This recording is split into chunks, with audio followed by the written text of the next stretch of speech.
No, Ukraine isn't fake.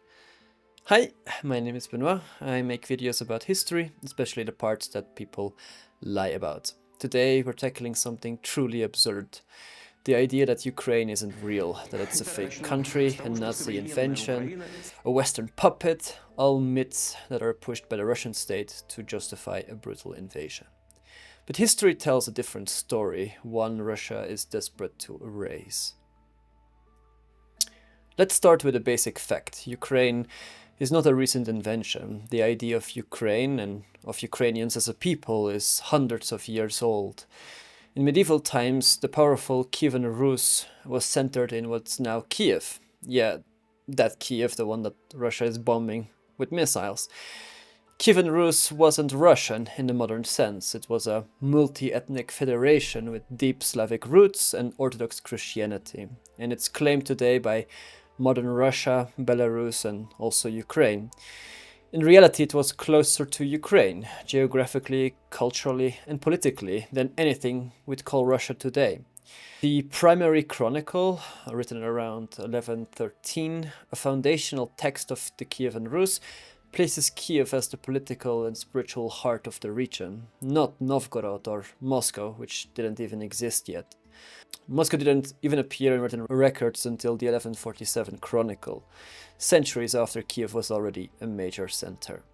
And when Moscow did emerge, it wasn't the heir to Kyivan Rus, but one of several fringe principalities scrambling for power under Mongol rule. The myth of Moscow as the third Rome, the rightful successor to Byzantium and the Rus, was political branding by the Muscovite church and state in the 15th century, not historical continuity. The letters of Philotheus, written in the 16th century, proclaimed Moscow the third Rome. This was ideological myth-making designed to legitimize Muscovite rule after the fall of Constantinople, just as it was claimed by the Holy Roman Empire. For centuries after the fall of Kyivan Rus, the lands of modern Ukraine were split between empires: Polish, Lithuanian, Ottoman, Habsburg, and Russian. But Ukrainian identity survived in songs, in language, in religion, in the way people spoke about their land, not someone else's. In the 1600s, a semi-independent Cossack Hetmanate arose in central Ukraine. Orthodox, militarized, and fiercely autonomous, the Cossacks signed treaties with Polish kings and later aligned with Muscovy to protect their religious freedom. It was never total submission. The 1654 Treaty of Pereiaslav, often cited by Russian historians as proof of Ukraine joining Russia, was more like an alliance, conditional and contested. The Articles of Pereiaslav outlined specific Cossack demands for autonomy, many of which were later ignored by Moscow, sparking uprisings like the Khmelnytsky Rebellion and the later Mazepa Revolt. By the 18th century, the Hetmanate was dismantled and fully absorbed into the Russian Empire, but Ukrainian identity didn't vanish. Ukrainian intellectuals, often working in secret, kept the culture alive. Taras Shevchenko, born into serfdom, became the voice of a people. His 1840s collection, Kobzar, was banned by Tsarist authorities, yet it circulated underground. His poems were not just literature, they were a declaration. We exist. Shevchenko's poem, My Testament, became a national rallying cry. It was recited at funerals, protests, and eventually independence rallies.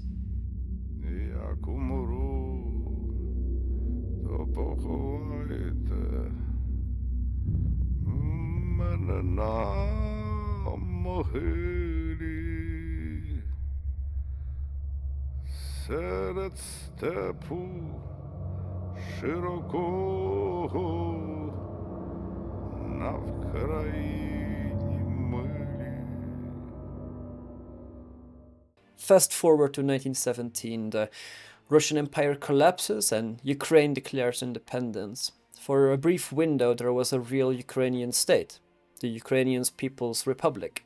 It had a government, embassies, and a military, even its own currency and postage stamps. The UPR issued its own banknotes and treaties, such as the 1918 Treaty of Brest-Litovsk, signed with Central Powers, and was recognized de facto by several states.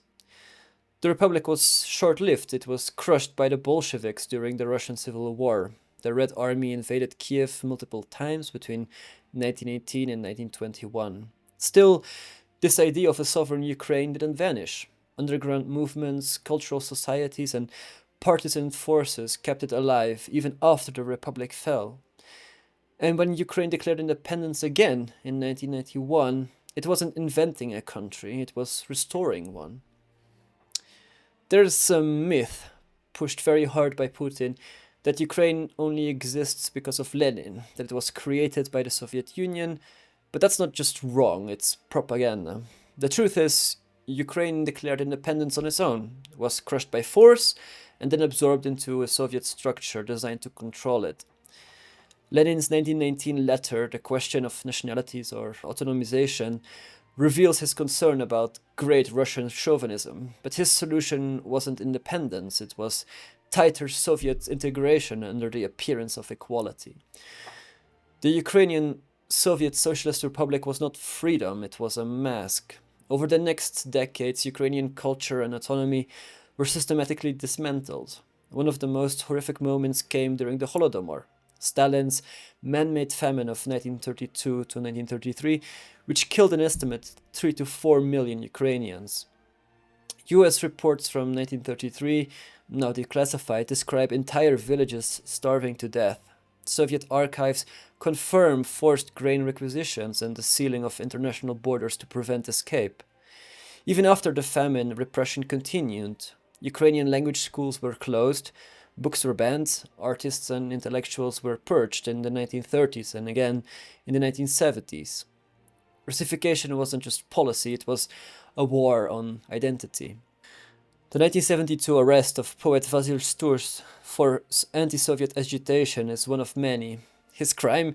Writing poems in Ukrainian and advocating for cultural freedom. So, why does Russia say Ukraine isn't real? Because acknowledging Ukrainian statehood threatens the entire mythology of Russian imperialism, the idea that Russia is the natural center of all Slavs, that it's entitled to dominate its neighbors, that it must protect Russians everywhere, even if it means invasion.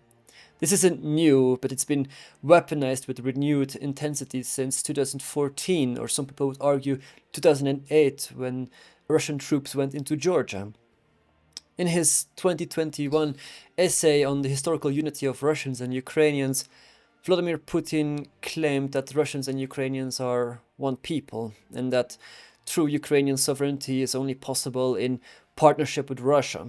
He openly blames Lenin for ever allowing Ukraine to exist at all. This isn't about history, it's about control. In Putin's worldview, shaped by thinkers like Ivan Ilyin, a Russian immigrant fascist whose works Putin frequently cites, Ukraine is an error that must be corrected, even by force. Ilyin's writings, revived in the 2000s by Putin's administration, stress national unity through spiritual authoritarianism. He viewed federalism and Ukrainian independence as threats to Russian greatness. Putin isn't reviving the USSR, he is reviving the Tsarist Empire, one where Ukraine doesn't exist. But Ukraine does exist. It exists in blood and culture and memory, in centuries of resistance, from the Cossack uprisings to Shevchenko's poetry, to the defenders of Kyiv today. It exists in the songs banned by the Tsars, in the grain fields where millions starved, but didn't break, in the voices of poets like Lina Kostenko, who wrote under Soviet rule, "Nations do not die from gunfire, but from the loss of memory."